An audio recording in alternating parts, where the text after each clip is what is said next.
ರಾಜ್ಯದಲ್ಲಿ ತೀವ್ರಗೊಂಡ ಆರ್ಎಸ್ಎಸ್ ನಿಷೇಧದ ಸಂಘರ್ಷ.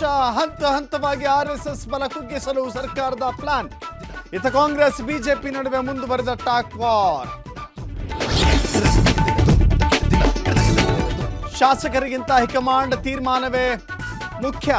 ನವೆಂಬರ್ನಲ್ಲಿ ಯಾವ ಕ್ರಾಂತಿಯೂ ಇಲ್ಲ. ಇತ್ತ ಸಚಿವ ಸ್ಥಾನಕ್ಕಾಗಿ ಭರ್ಜರಿ ಲಾಬಿ.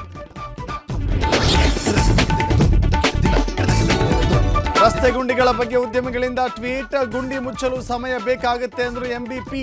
ಈ ಬಗ್ಗೆ ಫೋನ್ ಮಾಡಿ ನಮ್ಮೊಂದಿಗೆ ಮಾತನಾಡಬಹುದು ಅಂದ್ರು ಪ್ರಿಯಾಂಕ್.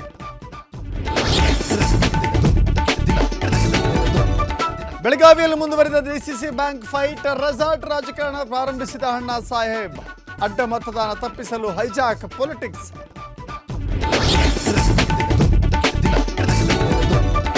ನೇತ್ರಾವತಿ ನದಿ ತೀರದಲ್ಲಿ ಶವ ಹೊತ್ತಿಟ್ಟಿರುವ ಕೇಸ್ಗೆ ಟ್ವಿಸ್ಟ್. ಒಂದೇ ಜಾಗದಲ್ಲಿ 10 ಹೆಣಗಳನ್ನು ಹೊತ್ತಿದ್ದೇನೆ ಎಂದ ಚಿನ್ನಯ್ಯ.